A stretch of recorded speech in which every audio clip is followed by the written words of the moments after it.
Assalamu alaikum everyone. Welcome to the lecture series of computer networks from basics to advanced level.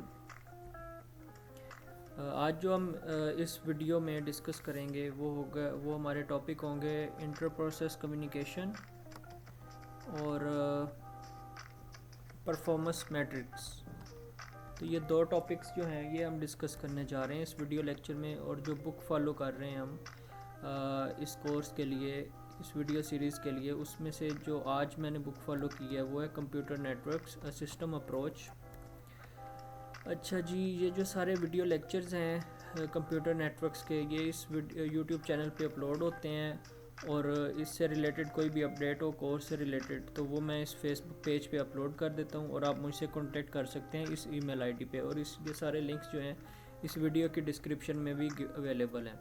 अच्छा, जो lecture मैं upload करता हूँ YouTube पे, उनका टाइटल कुछ इस तरह का होता है, उनका नेम कुछ इस तरह का होता है, जिसमें अगर कंप्यूटर नेटवर्क्स का कोई कोर्स है या वीडियो है तो उसके आगे CN लिखा होगा, अगर एडवांस लेवल का है तो A लिखा होगा, अगर बेसिक लेवल का है तो B लिखा होगा, फिर आगे लिखा होगा ये कौन सा लेक्चर है और इसमें मेजर टॉपिक कौन से डिस्कस किया गया है। तो इससे आप सर्च बार में जाके ट्रेस कर सकते हैं किसी भी कोर्स को। अच्छा, चलें स्टार्ट करते हैं अपना लेक्चर जिसमें टॉपिक नंबर 1 है हमारा inter process communication. Last videos में अभी तक जो हमने डिस्कस किया था वो होस्ट टू होस्ट कम्युनिकेशन को, उस पर हमने फोकस किया था। लेकिन जो ये वीडियो है इसमें हमारा जो फोकस होगा वो एप्लीकेशन लेवल पे होगा। यानी हम जो ज़्यादा फोकस करेंगे उसमें हम एप्लीकेशंस को देखेंगे। ये डिफरेंट एप्लीकेशंस होती हैं जो कि हमारे नेटवर्क को यूज़ करती हैं और आपस में कम्युनिकेट करती हैं, ठीक है। तो इसमें हमने एप्लीकेशन टू एप्लीकेशन कम्युनिकेशन जो है उस पे ज़्यादा फोकस करना है, उसी को ही प्रोसेस टू प्रोसेस कम्युनिकेशन कहते हैं। अच्छा, इंटर प्रोसेस कम्युनिकेशन जो होता है उसमें हम देखते हैं कि होस्ट टू होस्ट कनेक्टिविटी जो है उसको हमने पहले देखा था। अब हम इसको होस्ट टू होस्ट कनेक्टिविटी को किस में कन्वर्ट कर रहे हैं, प्रोसेस टू प्रोसेस कम्युनिकेशन में, ताकि जो हमारा कम्युनिकेशन है वो मीनिंगफुल हो जाए, ठीक है।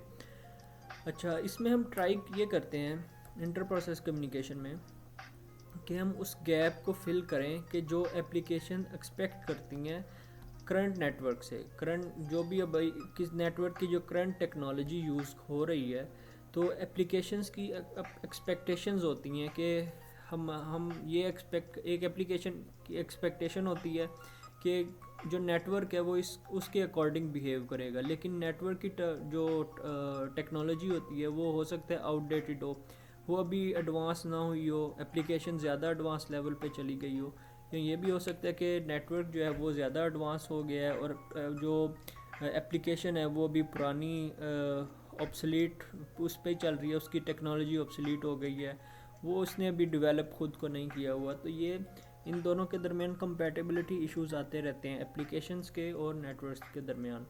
तो हम ये इसमें इंटर प्रोसेस कम्युनिकेशन में यही कोशिश करते हैं कि जो अंडरलाइंग टेक्नोलॉजीज़ हैं जो नेटवर्क प्रोवाइड कर रहा है उनको एफिशिएंटली किस तरह हम यूटिलाइज़ कर सकते हैं। तो इसमें हम देखते हैं कि अच्छा, इसमें हम देखते हैं कि कितने टाइप्स की कम्युनिकेशन होती हैं या एप्लीकेशंस कितने टाइप्स की होती हैं। मेजरली एप्लीकेशंस जो हैं वो 2 टाइप की होती हैं, ठीक है। एक एप्लीकेशन होती है रिक्वेस्ट रिप्लाई चैनल, यानी रिक्वेस्ट रिप्लाई वाली होती है। इसका क्या मतलब है? इसका ये मतलब है कि हम क्लाइंट हैं, हमने गूगल के सर्वर से कोई फ़ाइल रीड करनी है तो हमने उसको रिक्वेस्ट कर दी है। यहाँ गूगल का सर्वर है, ठीक है। गूगल के सर्वर के पास वो फ़ाइल पड़ी होगी, वो आपको रिटर्न कर देगा, आप उसको पढ़ सकते हैं। कोई भी फ़ाइल है उसको आप एक्सेस कर सकते हैं, ठीक है। ये आपने एक रिक्वेस्ट की गूगल को, गूगल ने उसका रिप्लाई कर दिया, ठीक है। ये होता है रिक्वेस्ट रिप्लाई चैनल। किसी भी यानी सर्वर पे कोई डाटा पड़ा हुआ है, कोई फ़ाइल पड़ी हुई है, आप उसको एक्सेस करना चाहते हैं, रीड करना चाहते हैं, तो उसका जो उस टाइप की जो आप एप्लीकेशन यूज़ करेंगे उसको कहेंगे रिक्वेस्ट रिप्लाई चैनल। तो ये मेजरली डिस्ट्रीब्यूटेड फाइल सिस्टम में ये वाला रिक्वेस्ट रिप्लाई चैनल या ये मोड ऑफ कम्युनिकेशन या एप्लीकेशन यूज़ किया जाता है। इसमें जो प्रोटोकॉल यूज़ किया जाता है वो मेजरली FTP होता है, फाइल ट्रांसफ़र प्रोटोकॉल, यानी फ़ाइल सर्वर्स होते हैं। फाइल सर्वर्स बने होते हैं, उनके बहुत सारे क्लाइंट्स होते हैं जो उनको रिक्वेस्ट भेज रहे होते हैं, और रिक्वेस्ट भेजते हैं और जो सर्वर होता है उसको रिप्लाई कर रहा होता है। अच्छा, इसमें जो मेजरली डिमांड किया जाता है वो रिलायबिलिटी की जाती है। ठीक है, रिलायबिलिटी, रिक्वेस्ट रिप्लाई चैनल में रिलायबिलिटी पे फोकस किया जाता है। इसमें फ़ाइल साइज़ जो है वो लार्ज भी हो सकता है, यानी जो सर्वर ने क्लाइंट को रिप्लाई करना है, वो जो फ़ाइल देनी है वो फ़ाइल जो है उसका साइज़ लार्ज भी हो सकता है। ठीक है, स्मॉल तो हो सकता है लेकिन लार्ज भी हो सकते हैं। एग्जांपल आपकी बहुत सारी हैं, इनमें से एक नादरा ले लें कि आपने कोई नादरा से डाटा वेरीफाई करना है, तो हो सकता है कि नादरा का कोई सर्वर पड़ा हुआ है, आप क्लाइंट हैं, आप उससे बर्थ सर्टिफिकेट की इंफॉर्मेशन लेना चाहें, आप उससे कोई भी नादरा से रेलिवेंट इंफॉर्मेशन लेना चाहें, तो आप एक रिक्वेस्ट करते हैं, वो आपको रिप्लाई करते हैं। आपने सिम एक्टिव करवानी है तो कोई भी आप काम करवाने के लिए कोई आपने फ़ाइल को एक्सेस करना है या किसी फ़ाइल सर्वर पे आपने फ़ाइल को एक्सेस करना है, तो ये उसकी एग्जांपल है रिक्वेस्ट रिप्लाई की। अच्छा, जो सेकंड टाइप है वो है message stream channel. Message stream channel का ये मतलब है कि कॉन्टीन्यूस फ्लो ऑफ बिट्स होती हैं, यानी बिट्स जो हैं वो कॉन्टीन्यूसली होती हैं, चाहे वो उनका पैकेट साइज़ स्मॉल हो, फाइल का साइज़ चाहे स्मॉल हो, लेकिन कांस्टेंट वे में फ़्लो कर रहा होता है। ठीक है, जिस तरह वीडियो ऑन डिमांड, उसकी बड़ी अच्छी एग्जांपल है कि आप कॉन्फ्रेंस कॉल करते हैं, आप कॉल करते हैं जूम पे, स्काइप पे, व्हाट्सएप पे, तो वो एक मैसेज स्ट्रीम चैनल टाइप की एप्लीकेशन होती है, यानी कॉन्स्टेंटली जो है वो डाटा जो है वो डिमांड किया जाता है रादर देन रिलायबिलिटी, यानी इसमें रिलायबिलिटी एक क्रिटिकल पॉइंट नहीं है, बल्कि इसमें constant flow of data, constant flow of bits जो हैं वो डिमांड की जाती है। तो इसमें फ़ाइल साइज़ स्मॉल भी हो सकता है, यानी हो सकता है कि आप जो कम्युनिकेशन कर रहे हैं उसमें फ़ाइल को छोटे छोटे पैकेट्स में, बिट्स में डिवाइड करके आगे डाटा भेजा जाए। ठीक है, ऐसा नहीं है कि कोई बहुत बड़ी फ़ाइल भेज दी जाए, स्मॉल फ़ाइल का साइज़ स्मॉल भी हो सकता है। लेकिन इसमें इश्यूज़ क्या आते हैं, ये नेटवर्क की जो फंक्शनैलिटी है, नेटवर्क जब ऑपरेट करता है, जब मल्टीपल जितनी एप्लीकेशंस ज़्यादा आती जा रही हैं, नेटवर्क की कम्प्लेक्सिटी ज़्यादा होती जा रही है, तो जैसे ही कम्प्लेक्सिटी ज़्यादा हो रही है तो बहुत सारे इश्यूज़ भी फिर उसके साथ ही आते हैं। जिस तरह एप्लीकेशन ज़्यादा होती हैं तो इतने ही ज़्यादा इश्यूज़ भी क्रिएट होते हैं। तो सबसे पहले कि ये होता है कि नेटवर्क को चाहिए कि वो एरर्स को हाइड कर दे। जब दो डिफरेंट एप्लीकेशंस आपस में कम्युनिकेट करती हैं तो उसमें जो एरर्स के चांसेस हैं वो बहुत ज़्यादा हो जाते हैं। तो नेटवर्क को ये चाहिए कि वो जो है एरर को हाइड करे। ठीक है, नॉर्मली एरर जो है वो अकर होते रहते हैं। अच्छा, इसके बाद जो होता है वो ये होता है कि इसके बाद है बिट्स जो हैं वो भी लॉस्ट हो जाती हैं, यानी बिट में एरर आ जाता है। यानी आपने हो सकता है 1 सेंड किया हो लेकिन वो कन्वर्ट किस में हो गया, वो 0 में, या हो सकता है 0 सेंड किया था तो वो 1 में कन्वर्ट हो गया। इसके अलावा बर्स्ट एरर्स भी होते हैं, यानी सेवरल कंसेक्टिव एरर्स भी आ जाते हैं। ये नहीं है कि सिर्फ एक टाइम में आपने 1 0 1 1 भेजा था तो ये बहुत सारा डाटा भेजा था, उसमें से कहीं ये इस तरह हो गया, यानी ये वाला 0 1 में कन्वर्ट हो गया। ये था बिट्स एरर। बर्स्ट एरर होता है कि जब मल्टीपल जो हैं वो बहुत सारे एरर्स इकट्ठे आना शुरू हो जाएं, कंसेक्टिवली एरर आना शुरू हो जाएं।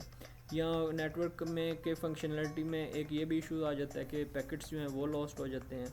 ठीक है, यानी आपने पैकेट्स भेजे हुए थे, जिस तरह मैंने OSI मॉडल समझाते हुए जो वीडियो लेक्चर है उसमें भी बताया था कि जब हम एक लेयर होती है जो कि डाटा को क्या कर देती है, अगर 800 पेजेस थे तो मैंने उसमें एग्जांपल दी थी कि उसने 200 पेजेस में कन्वर्ट कर दिया था, डाटा को डिवाइड कर दिया था। वो डिवाइड इसलिए किया था क्योंकि अगर 800 पेजेस लॉस्ट हो जाते तो वो पूरे का पूरा मैसेज लॉस्ट हो जाना था, बजाय इसके कि आप 800 पेजेस को 200 पेजेस में डिवाइड कर दें, 200 200 4 पैकेट्स बना लें, एक पैकेट लॉस्ट हो गए तो बाकी 3 तो रिसीव हो जाएंगे। तो ये भी इशू होता है कि नेटवर्क की फंक्शनैलिटी में पैकेट्स भी लॉस्ट हो जाते हैं। इसके अलावा हो सकता है कि नोड ही फेल कर जाए, यानी जो दो एप्लीकेशन आपस में कम्युनिकेट कर रही हैं वो उनमें से एक फेल हो जाए। ठीक है, उनमें से एक फेल हो जाए। इसके अलावा क्या मैसेज जो है वो डिले भी हो सकते हैं, यानी आपने मैसेज तो डिलीवर तो हो गया है लेकिन डिले के साथ डिलीवर हुआ है, ठीक है। हो सकता है आउट ऑफ ऑर्डर भी डिलीवर हो जाए, यानी आपने भेजा हो फॉर एग्ज़ाम्पल 1 2 3 4 भेजा हो, लेकिन पहले 2 रिसीव हो गया हो, फिर 3 रिसीव हो गया हो, 1 रिसीव हो गया हो, और इसी तरह 4 रिसीव हुआ, तो ये आउट ऑफ ऑर्डर भी मैसेज रिसीव हो सकते हैं। तो ये कुछ इश्यूज़ होते हैं नेटवर्क की फंक्शनैलिटी में। अब हम उनको डिवाइड कर देते हैं रिलायबिलिटी में, कि रिलायबिलिटी के लिहाज से कौन से एरर आ सकते हैं। वो अगेन कि बिट लेवल एरर हो सकता है इलेक्ट्रिकल इंटरफेरेंस की वजह से। ये कैसे होता है कि जो वायर्स लगी होती हैं अगर किसी डिवाइस पे, तो वो एक दूसरे को भी इंटरफेयर कर रही होती हैं, उसकी वजह से भी सिग्नल जो है वो डिस्टॉर्ट होते हैं, और इलेक्ट्रिकल इंटरफेरेंस की वजह से बिट्स जो हैं वो बिट लेवल एरर भी आ जाता है। इसके अलावा पैकेट लेवल एरर भी आ जाता है कि कंजेशन हो जाती है, यानी बफर की कैपेसिटी नहीं होती, buffer capacity is full and at switch level whole packet lost. इसका ये मतलब है कि जब हमने लास्ट लेक्चर में पढ़ा था कि हमने लास्ट लेक्चर में देखा था कि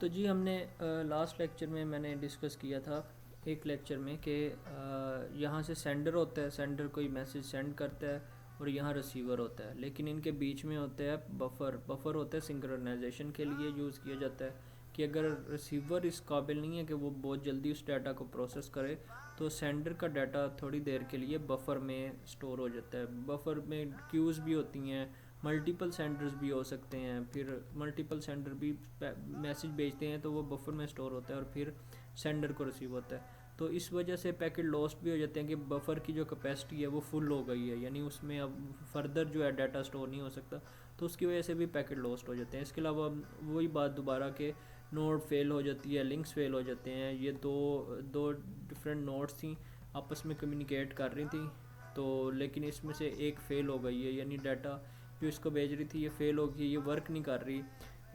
तो इस वजह से भी हो सकता है। ऐसे भी हो सकता है कि यहाँ कोई सेंडर था, इसने मैसेज भेजना था इसको, लेकिन चैनल उसने यूज़ करना था, यानी पहले किससे मैसेज गुजरना था फिर आगे जाना था, तो यही फ़ेल हो गई है। तो इन दोनों के आपस में कम्युनिकेशन जो है वो भी फ़ेल हो गया।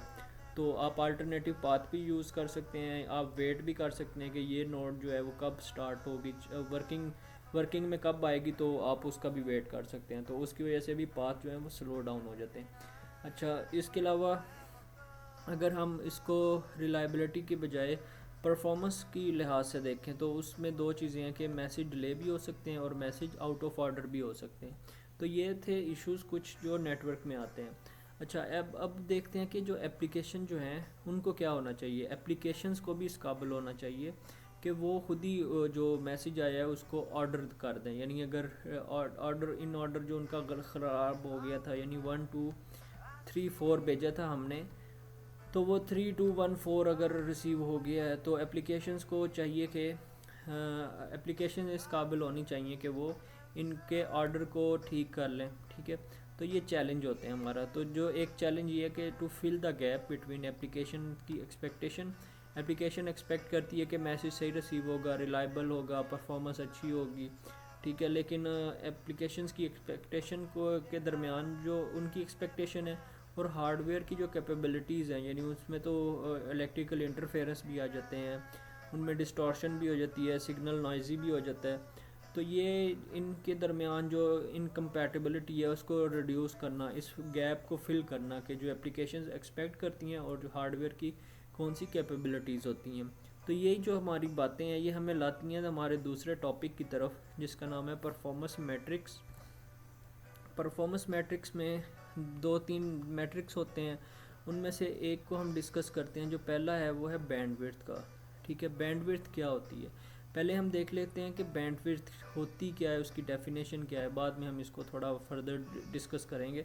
बैंडविड्थ जो होती है वो बेसिकली डिफरेंस होती है upper and lower frequency limit of a signal, यानी किसी सिग्नल की फ्रिक्वेंसी अगर 20 हर्ट्ज़ है और लोअर फ्रिक्वेंसी 20 हर्ट्ज़ है और अपर फ्रिक्वेंसी 40 हर्ट्ज़ है, तो जो इन दोनों के दरमियान डिफरेंस होगा यानी 40 - 20, तो ये आएगा बैंडविड्थ, यानी उस सिग्नल की जो बैंडविड्थ होगी वो 20 हर्ट्ज़ होगी, ठीक है। इसी तरह एक और डेफिनेशन ये है कि it defines as the range of frequencies that signal occupies.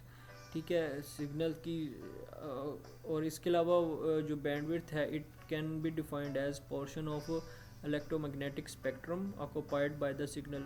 एक ये भी डेफिनेशन है इसकी।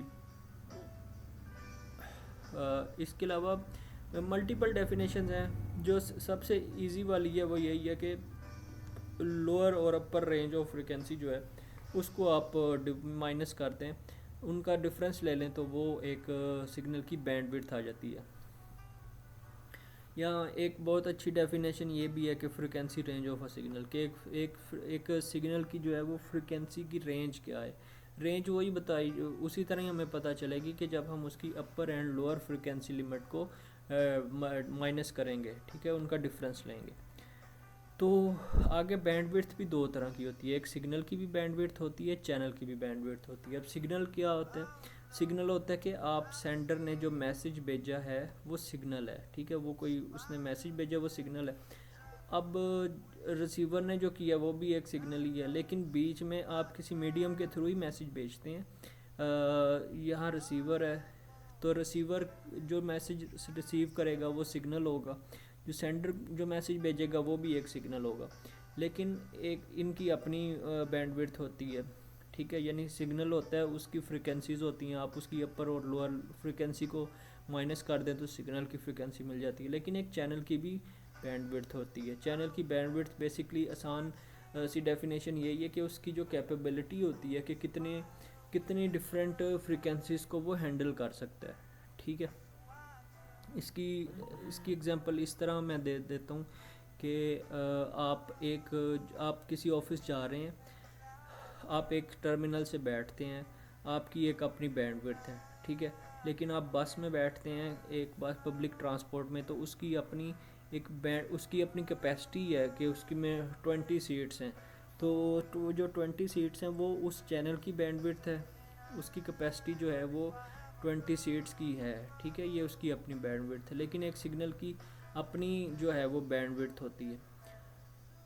तो इनके दरमियान कंपैरिजन भी दिया हुआ है कि सिग्नल की होती है difference between upper and lower frequency limit, और इसमें भी चैनल की भी वही एग्जैक्टली बैंडविड्थ तो वैसे ही कैलकुलेट की जाती है। It is defined as the range of frequencies that signal occupies, ये भी सही सेम टू सेम वैसे ही होगा।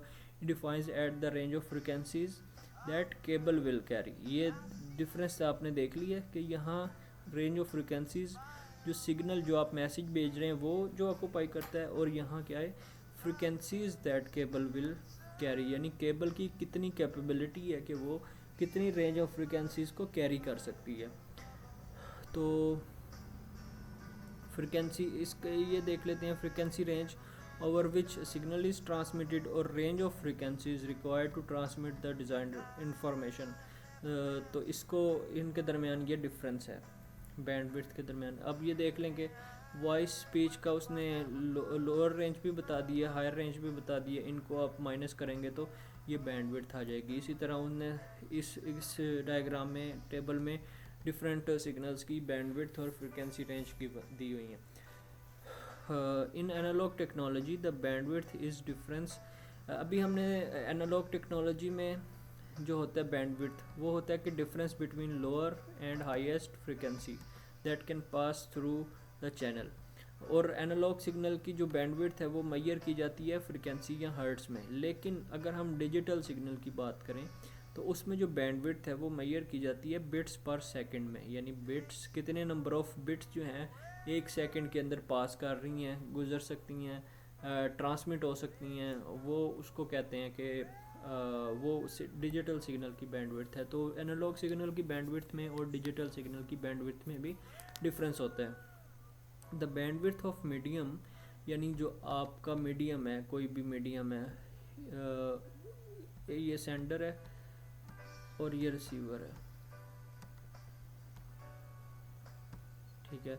तो इसका जो है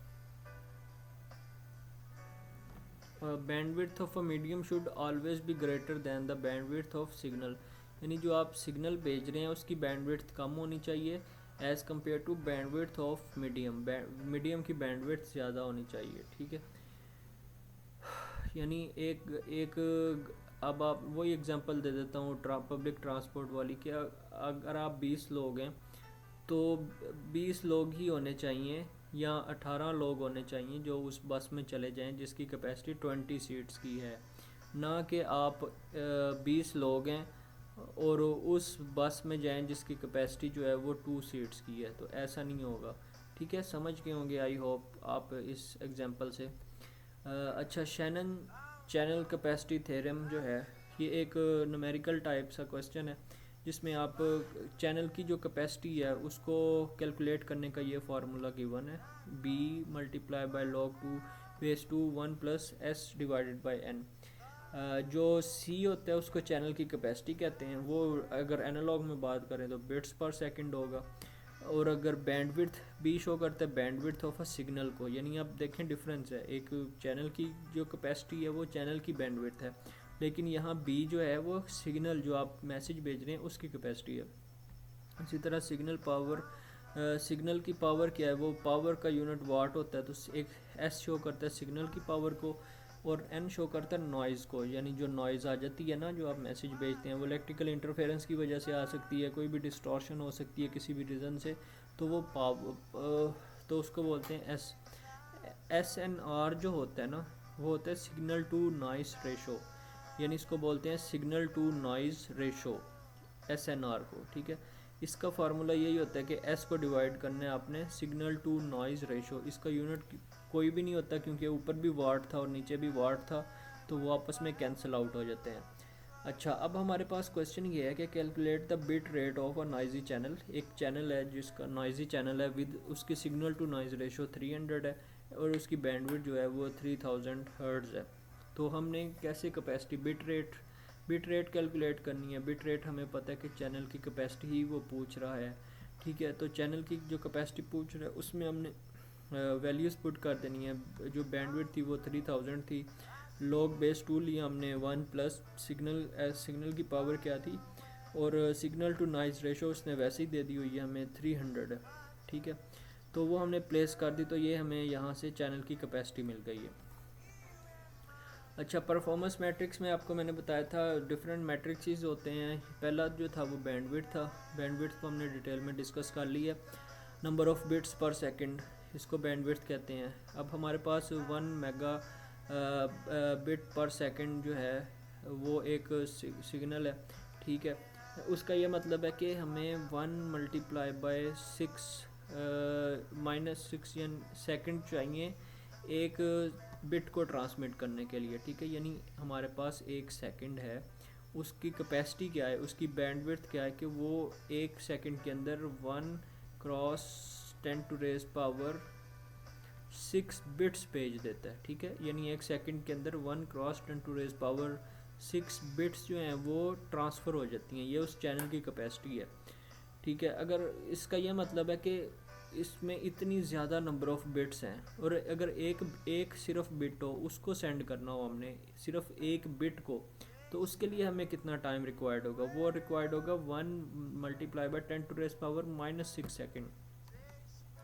यहाँ 6 था ना, तो यहाँ माइनस लगा दें तो वो पता चल जाएगा कि -6 सेकेंड चाहिए, यानी सेकेंड का बहुत सा छोटा सा एक माइक्रो सेकेंड स्पेस जो है वो लेगा, ऑक्यूपाई करेगा। तो वो अगर चेक करें तो वो पता चलता है कि नॉर्मली 1 माइक्रो सेकेंड स्पेस ले रहा है। ठीक है, यानी 1 माइक्रो सेकेंड, ये 1 माइक्रो बनता है 1 क्रॉस 10⁻6, तो ये 1 माइक्रो सेकेंड स्पेस चाहिए एक चैनल एक सेकेंड की एक बिट को भेजने के लिए। और अगर हमने इसी एक सेकंड के अंदर 2 टाइम्स डाटा भेजना है, यानी जहां पहले 1 मेगाबिट पर सेकंड था, अब हम 2 मेगाबिट्स पर सेकंड भेज रहे हैं, तो इसका मतलब होगा कि जो पहले हमारे पास स्पेस थी उसको भी हाफ कर देना है। तो जहां पहले 1 माइक्रो था वहां 0.5 माइक्रो सेकंड आ गया। इसका ये मतलब हुआ कि स्मॉलर द विड्थ, जितनी विड्थ कम होगी हम उतना ही ज़्यादा डाटा ट्रांसमिट कर सकते हैं, यानी smaller the width more will be the transmission per unit time. तो बैंडविड्थ जो है इसको कहते हैं कि ये देखें एक सेकंड था, इसमें नंबर ऑफ़ बिट्स 1 2 3 4 5 6 7 इस तरह सेंड हो रही थी। यहाँ हमने नंबर ऑफ़ बिट्स ज़्यादा कर दी हैं। अब देखें बिट्स ज़्यादा हो गई हैं, सेकंड हमारे पास उतना ही है, तो ये बैंडविड्थ जो है ये सेकंड फिगर बी में इंक्रीज़ हो गई है। यानी उसकी कैपेसिटी ज़्यादा हो गई है कि ज़्यादा इंफॉर्मेशन को लेके जाए अपने साथ। अच्छा, अब हम देखते हैं परफॉर्मेंस मैट्रिक्स का जो सेकंड है वो है लेटेंसी। लेटेंसी को आसान याद करना हो तो वो डिले होता है कि कितना देर से मैसेज चला गया। तो उसका फार्मूला जो होता है वो ये होता है प्रोपोगेशन डिले, यानी मैसेज को प्रोपोगेट करना, और ट्रांसमिट डिले प्लस क्यू में जितना डिले होता है। प्रोपोगेशन का जो फार्मूला होता है वो ये होता है कि डिस्टेंस बिटवीन टू नोड्स, दो नोड के दरमियान जितना डिस्टेंस है उसको स्पीड ऑफ लाइट से डिवाइड कर दें। इसी तरह ट्रांसमिट जो होता है, ट्रांसमिशन डिले जो होता है वो होता है साइज़ ऑफ डाटा सेंट, कि आपने कितना डाटा भेज दिया और उसको बैंडविड्थ से डिवाइड कर लें। और क्यू डिले होता है कि आपने मैसेज तो भेजा था लेकिन वो बफर में, जो मैंने आपको लास्ट टाइम भी थोड़ी देर पहले भी बताया कि बफर में थोड़ी देर के लिए डाटा स्टोर होता है before moving to the receiver. तो the amount of time a packet waits in queue और बफर में या क्यू में जितना टाइम उसको वेट किया जाता है, तो इन सारों को ऐड कर दे तो हमारे पास लेटेंसी मिल जाती है। ठीक है, वन बिट ट्रांसमिशन जो है उसमें प्रोपोगेशन जो है वो इम्पोर्टेंट होता है, और लार्ज बाइट ट्रांसमिशन में बैंडविड्थ जो है वो इम्पोर्टेंट होती है। यानी अगर आपने ज़्यादा डाटा भेजना है तो आपको बैंडविड्थ पे ज़्यादा फोकस करना चाहिए, लेकिन अगर आप छोटे पैकेट्स भेज रहे हैं, थोड़ा डाटा भेज रहे हैं, बिट स्ट्रीमिंग कर रहे हैं, तो आपको चाहिए होता है कि यार हमारा डाटा जल्दी से जल्दी मिल जाए। थोड़ा उसकी बैंडविड्थ का इतना इशू नहीं है, हम ज़्यादा क्योंकि फ़ाइल साइज स्मॉल भेज रहे हैं। ये वही एग्जांपल हैं जो हमने अभी एप्लीकेशन की दो टाइप्स पढ़ी थी उनमें डिस्कस किया हुआ है।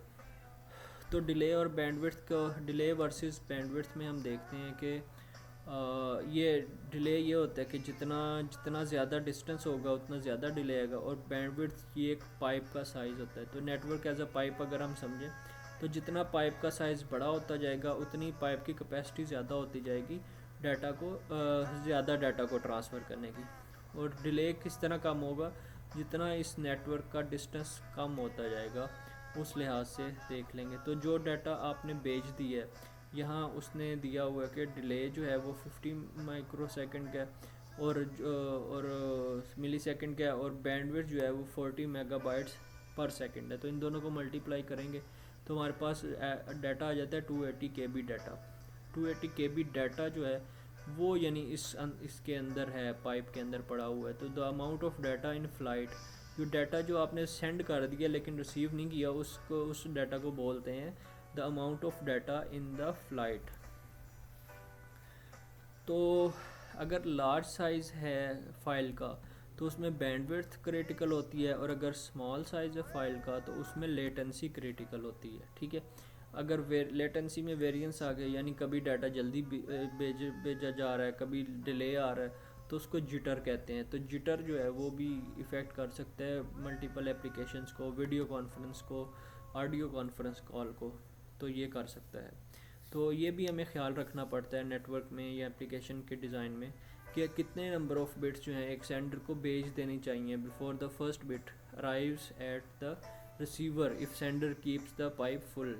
ठीक है, तो ये भी हमें एक टाइप की सिंक्रोनाइजेशन करनी पड़ती है कि सेंडर को कितना डाटा भेज देना चाहिए ताकि वो बैंडविड्थ वेस्ट ना हो जाए, यानी पाइप फुल ही रहे। ये ना हो कि पाइप जो है वो फुल ना हो तो बैंडविड्थ को वो फुल्ली यूटिलाइज़ ना कर सके।